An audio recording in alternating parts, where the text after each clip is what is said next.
Coming up on MilCyberSync, our Nick Thomas catches up with military veteran Dr. William Butler on what to expect from this year's National Service Panel at DEF CON.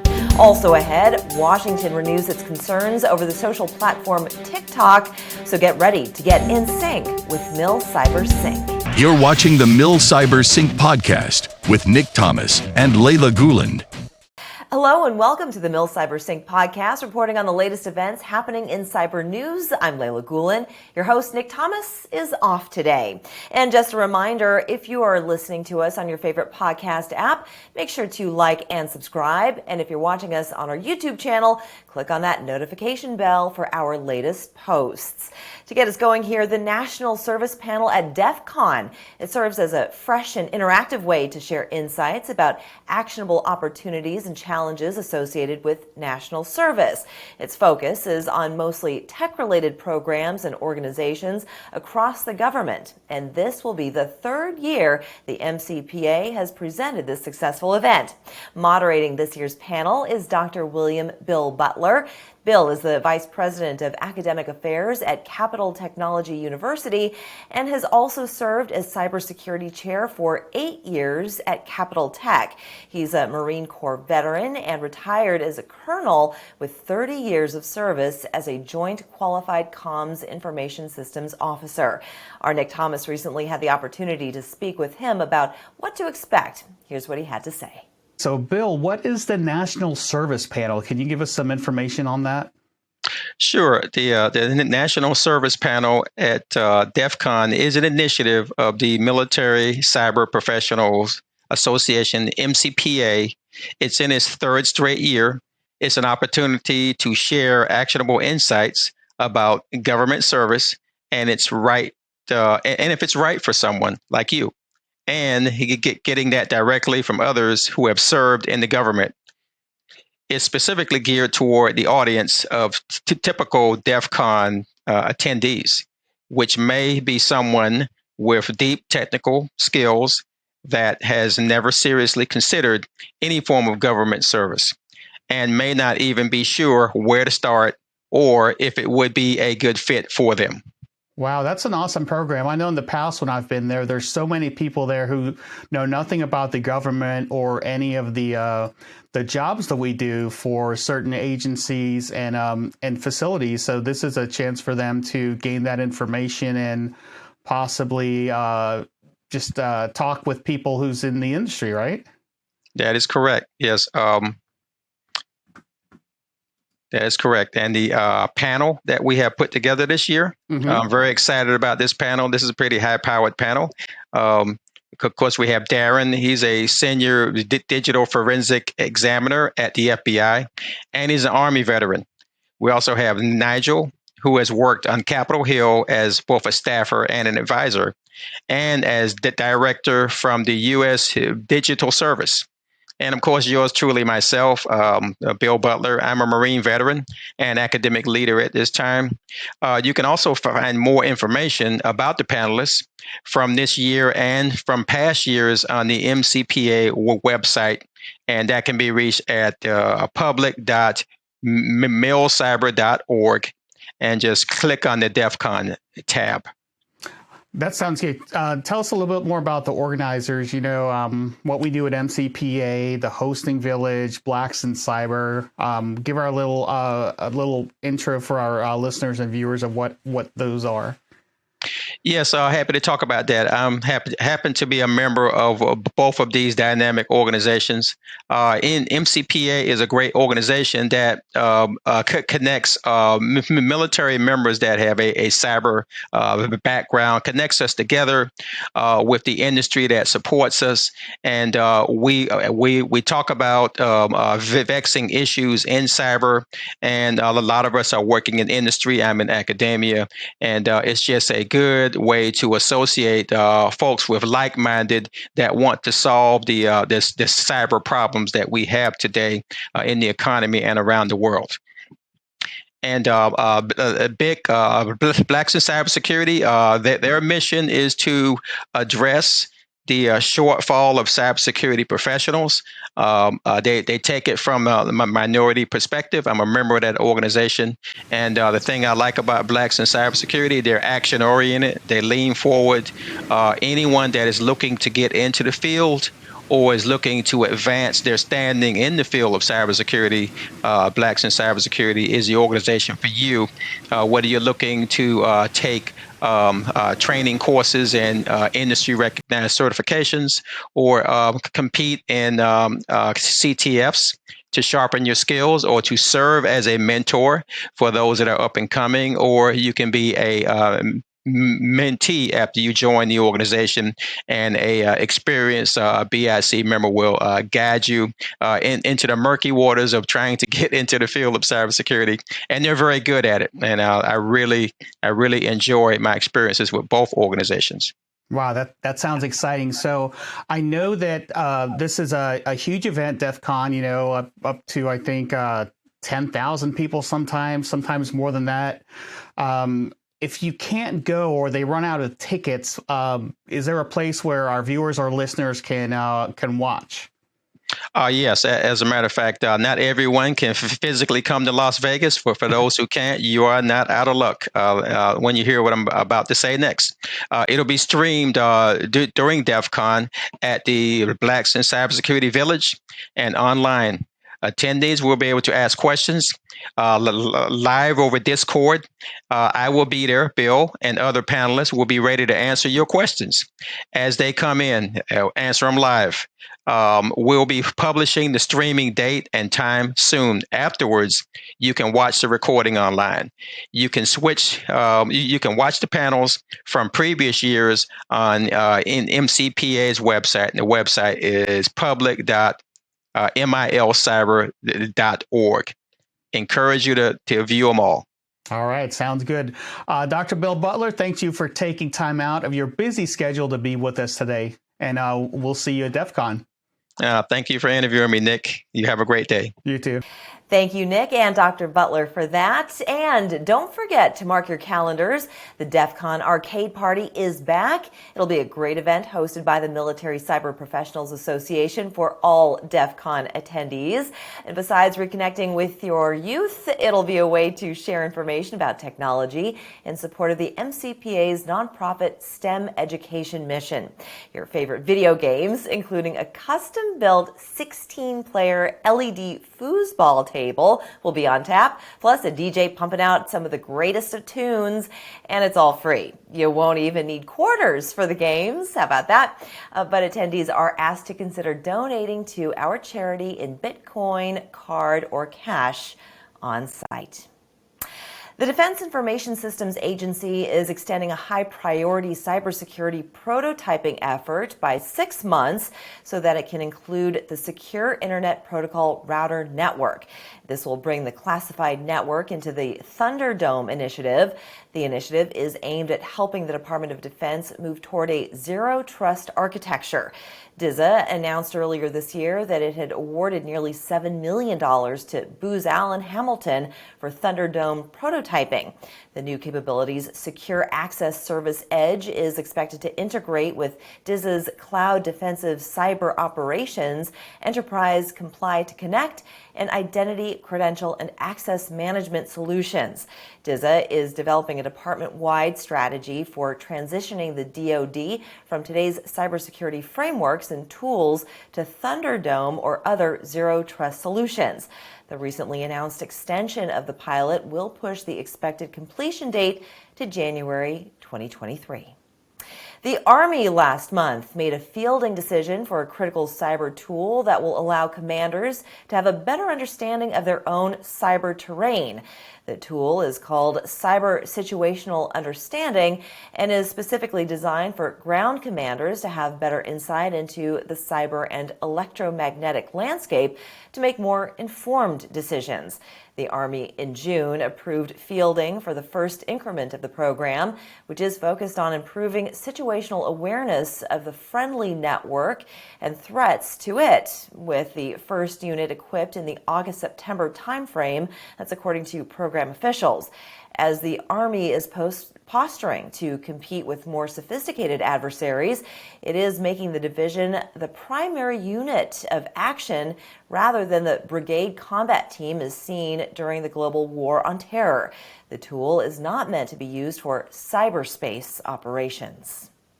The Senate Armed Services Committee is looking to help the Department of Defense address and correct issues associated with the readiness of its cyber forces. Committee aides say readiness problems, including recruiting and retention, became more apparent. Some of the readiness issues stem from attracting and retaining talent, a long-standing issue across the cybersecurity landscape in government and the private sector. The SASC version of the fiscal 2023 National Defense Authorization Act calls for a plan to address readiness shortfalls and a study on the responsibilities of the military services for organizing, training, and presenting forces to U.S. Cyber Command. Authentication vendors are getting their day in the sun. Agencies are looking to avoid a repeat of incidents like the SolarWinds debacle. SolarWinds was victimized by adversaries who used access to the IT management contractor to take advantage of poor identity management. Now, authentication vendors are being called on to help improve critical infrastructure security. But implementers will still need to be heavily involved. Top providers, including Ping, Okta, ForgeRock, and Microsoft's Active Directory Federation services. Federal officials agree that a significant amount of subjectivity would be inherent to any agency's decision. Cryptocurrency bridge Nomad has lost nearly all of its funds as a result of a hack described by experts as chaotic.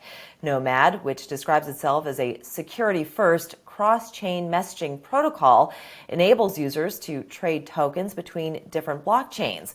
According to a researcher, the Nomad team made a mistake during a routine upgrade, which allowed messages to be spoofed. This was exploited to copy-paste transactions and quickly drain the bridge in what the researcher described as one of the most chaotic hacks that Web3 has ever seen.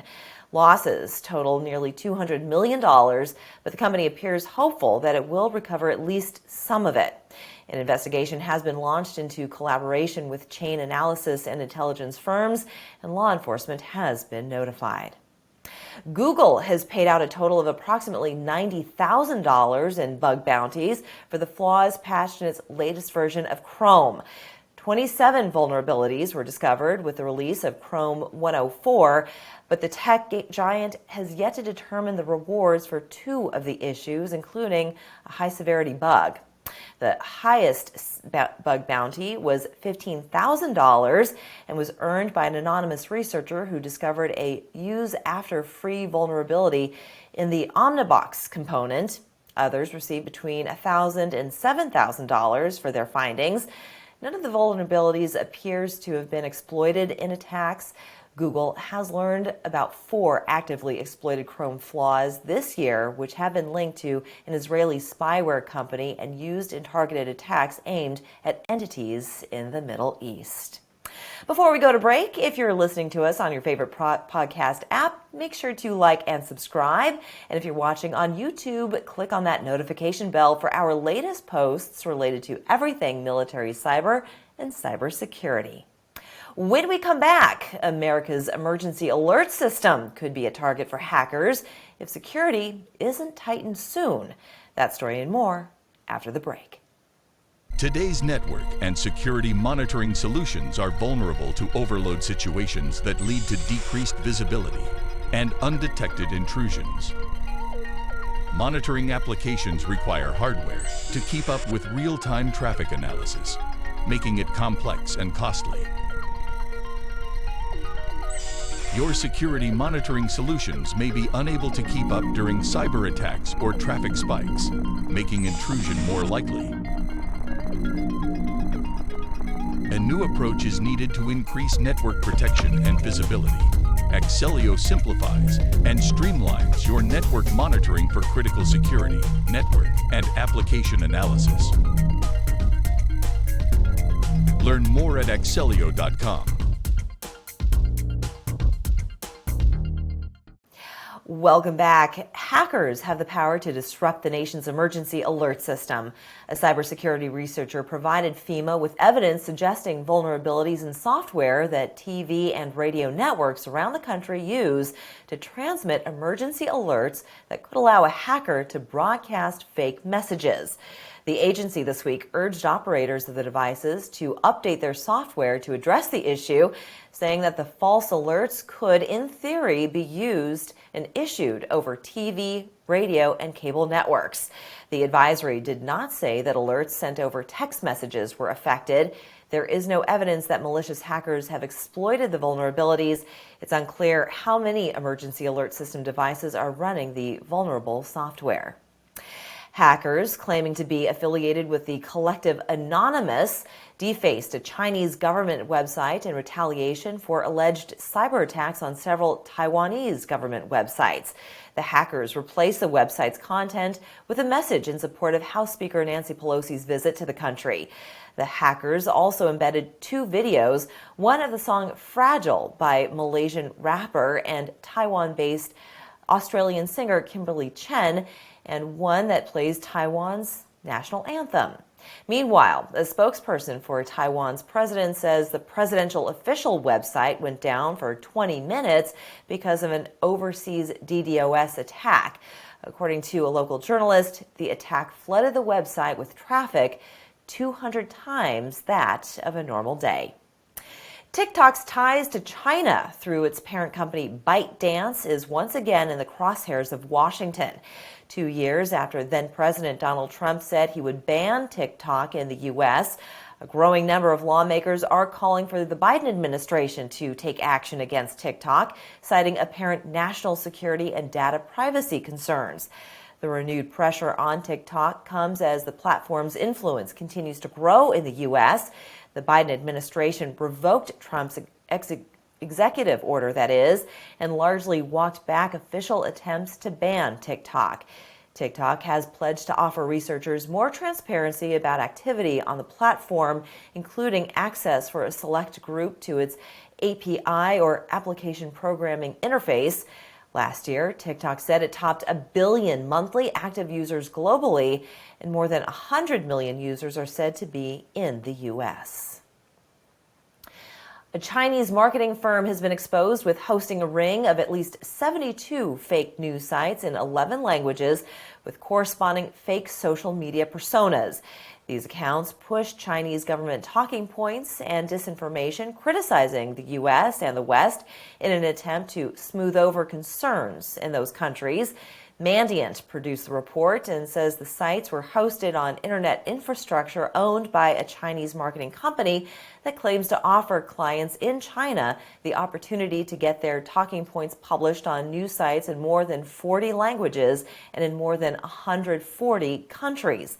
The report adds to a growing list of examples of disinformation operations attributed to China. Ukrainian law enforcers claim to have dismantled a large bot farm used by several Russian special services. The bot farm was being used to spread disinformation and propaganda in the country. This included fake news, including an alleged conflict between the president's office and the commander-in-chief of Ukraine's armed forces, and a campaign to discredit the first lady. The kit included 5,000 SIM cards used to register new accounts and 200 proxy servers designed to spoof IP addresses and circumvent internet blocks. Ukraine claims to have neutralized 1,200 cyber incidents and cyber attacks on government and strategic critical infrastructure since the start of the war. The U.S. and Ukraine agreed to further cooperate on cybersecurity issues and to improve avenues of information sharing. Cyber attacks continue in Ukraine, with hackers mostly focused on the defense, government, finance, and telecommunications sectors. CISA and its Ukrainian counterpart have agreed to exchange best practices, study how critical infrastructure is guarded, and establish joint cybersecurity projects and exercises. Russia's latest attack on Ukraine since its invasion in February was preceded by cyber attacks, including one on Viasat, a California-based company involved in commercial and military markets worldwide. The digital attack was meant to cripple Ukrainian command and control as Russian forces advanced. U.S. government clients were unharmed. Finally, today, if you're in the car listening and would rather watch, be sure to check us out on our YouTube channel. Find us at Military Cyber Professionals Association or MilCyber.org for all our content related to all things military, cyber, and cybersecurity. And be sure to like and subscribe and click on that notification bell for our latest posts. Well, that's going to do it for me. Thank you so much for watching and listening. You are now in sync with MilCyberSync. We'll see you again next week. This has been the MilCyberSync podcast, brought to you by the Military Cyber Professionals Association. If you're listening to us on your favorite podcast app, make sure to like and subscribe. And if you're watching us on YouTube, click on the notification bell for our latest posts. Don't forget to mark your calendars. The DEF CON Arcade Party is back. It'll be a great event hosted by the Military Cyber Professionals Association for all DEF CON attendees. Your favorite video games, including a custom-built 16-player LED foosball table, will be on tap, plus a DJ pumping out some great tunes. And it's all free, no quarters required. But please consider donating to our charity in Bitcoin, credit card, or cash on site. Visit arcadeparty.org for more details.